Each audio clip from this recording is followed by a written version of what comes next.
श्री जड़खोर वेद विद्यालय में जन्म ले रहे हैं सनातन के सच्चे रक्षक, जहां मोबाइल बैन और वेद पाठ अनिवार्य है और तनाव और भ्रम के युग में जैन जी का ये गुरुकुल आदर्श विद्या का केंद्र बन गया है। और भारत के जैन जी का तप और त्याग श्री जड़खोर गोधाम में संस्कार, संस्कृति और सनातन की शिक्षा के रूप में देखने को मिलता है। श्री कृष्ण बलराम गौ आराधना महोत्सव के तहत ये पीढ़ी अचानक लोगों के आकर्षण का केंद्र बन गई है। जो भी यहाँ पर आ रहा है वो इनकी कठोर अनुशासित सनातनी दिनचर्या देख करके आश्चर्यचकित है। देखिए इसी पर हमारी एक खास। एक तरफ जहां दुनिया भर की जेंजी मोबाइल सोशल मीडिया की दुनिया में गुम हो रही है, नेपाल में जेंजी ने अपने ही देश की संपत्ति को जमकर नुकसान पहुंचाया, उपद्रव और तांडव का खेल खेला। वहीं भारत में एक जेंजी ऐसी भी है जो भारतीय संस्कृति और धर्म की रक्षा के लिए मोबाइल और सोशल मीडिया से दूर दिन रात मेहनत कर रही है, शास्त्रों का ज्ञान प्राप्त कर रही है, जिसकी दिनचर्या के आगे सब कुछ फीका नजर आता है और बुलंद भारत की बुलंद तस्वीर दिखाई देती है। यहाँ शिक्षा की नींव वेद, उपनिषद, पुराण, रामायण और महाभारत जैसे महाकाव्य और अन्य धर्म ग्रंथों पर आधारित है। इससे बच्चों को नैतिकता, धर्म, संस्कृति और मूल्य सिखाए जा रहे हैं। और ऐसा ही एक शिक्षा का केंद्र है डी के श्री जड़खोर गोधाम में संचालित श्री गणेश दास भक्तमाली वेद विद्यालय, जहां वैदिक परंपरा से शिक्षा प्राप्त कर रहे बटुक ब्रह्मचारियों को भारत देश की संस्कृति, परंपराओं और रक्षार्थ तैयार किया जा रहा है। ब्रह्म मुहूर्त में उठना, गौ सेवा करना, यज्ञ और हवन के साथ नियमित सूर्य उपासना, वेद मंत्रोच्चारण का पाठ इन्हें पढ़ाया जा रहा है। यहाँ जिम से ज्यादा योग और शारीरिक व्यायाम को स्वस्थ रखने का आधार बनाया गया है।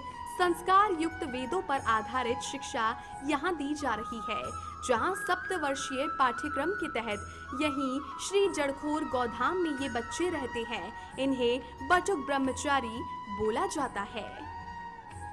सुबह 4:30 बजे उठते हैं जी। उसके बाद 5 बजे तक 5:30 बजे तक स्नान ध्यान करके संध्या करने बैठ जाते हैं। संध्या करके हम इधर जप करते हैं। 9:30 बजे हम बालयोग करने चले जाते हैं। बालयोग करके हम कथा में चले जाते हैं महाराज जी के। यहाँ पर इस जड़खोर गोधाम में हमें वेद शास्त्रों के साथ साथ आधुनिक विषयों का भी ज्ञान दिया जाता है, जैसे कि गणित, विज्ञान, संस्कृत, हिंदी अथवा अन्य आधुनिक विषय। यहाँ 6ठी से 12वीं तक की पढ़ाई बच्चों को कराई जाती है। वेद, संस्कृत, हिंदी के साथ अंग्रेजी और गणित पढ़ाने वाले विशेष अनुभवी आचार्य इन बच्चों को दिन रात एक कर राष्ट्र रक्षक, सनातन रक्षक के रूप में तैयार कर रहे हैं। श्री रेवासा धाम के अग्र पीठाधीश्वर, वृंदावन धाम के श्री मलूक पीठाधीश्वर स्वामी श्री राजेंद्र दास जी महाराज की ओर से यहाँ निशुल्क शिक्षा दी जा रही है। स्वामी श्री राजेंद्र दास जी महाराज का कहना है कि हमारा मकसद विलुप्त होती सनातन संस्कृति की रक्षा करना, एक पथभ्रष्ट भावी पीढ़ी के बजाय संस्कारवान युवा शक्ति का निर्माण करना है, जो कि भविष्य में गौ भक्त, संत भक्त, राष्ट्र भक्त, राष्ट्र रक्षक, सनातन संस्कृति के रक्षक, इसके संवाहक, धर्म पालक और संरक्षक के रूप में तैयार हो रहे हैं, ताकि जिस भी वक्त देश को इन युवाओं की जरूरत हो, ये सबसे पहली पंक्ति में खड़े नजर आए। अभी वर्तमान समय में श्री गणेश दास भक्तमाली वैदिक गुरुकुलम के रूप में इसका प्रयास किया जा रहा है, क्योंकि गोत्व का और ब्रह्मत्व का दो का संरक्षण जब हो जाएगा तो समग्र सनातन धर्म का संरक्षण होगा।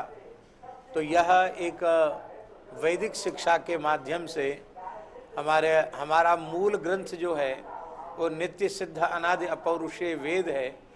ऐसे वेद के अच्छे विद्वान तैयार करके उनमें ऋषित्व का, ब्रह्मत्व का आविष्करण करके और संपूर्ण भारत को वैदिक सनातन संस्कृति से युक्त बनाने का यह एक छोटा सा प्रयास है। यहाँ बच्चे सुबह ब्रह्म मुहूर्त में 4 बजे उठते हैं। सुबह की नियमित चर्या के बाद प्रार्थना, वेद अभ्यास, नियमित साफ सफाई के कर्म करते हैं। प्राचीन पद्धतियों से जुड़े हुए खेल कूद, योगा, व्यायाम, ध्यान इन्हें करवाया जाता है ताकि बलिष्ठ शरीर का निर्माण हो। सूर्य नमस्कार, 2 वक्त हवन, त्रिकाल संध्या आरती, 3 प्रहर सूर्य और गायत्री की उपासना नियमित की जाती है। केवल पाठ पढ़ाया जाता है बल्कि गौ सेवा भी करवाई जाती है। मोबाइल, कंप्यूटर, टीवी जैसी चीजें पूरी तरह से बैन है। सप्ताह में केवल 1 बार अभिभावकों से बात कराई जाती है। महीने में 1 बार माता पिता अपने बच्चों से मिल सकते हैं। गौव्रती प्रसाद एक धार्मिक और वैदिक संदर्भ वाला शब्द है जो आमतौर पर गौ सेवा से जुड़ी हुई आध्यात्मिक परंपरा में उपयोग होता है। जो व्यक्ति गौ माता की सेवा, पालन या संरक्षण करता है वो अपने जीवन में जिस शांति, संतोष और पुण्य की अनुभूति करता है वो भी गौव्रती प्रसाद ही कहलाता है। मांस, मदिरा, बर्गर, पिज्जा इनमें से किसी भी तरह के व्यंजनों पर यहाँ पूर्ण प्रतिबंध है। सात्विक भोजन ही इनके जीवन का आधार है। वाकई यही है बुलंद भारत, बुलंद सनातन, बुलंद हिंदुत्व की बुलंद तस्वीर। Bureau report, Deeg, Rajasthan.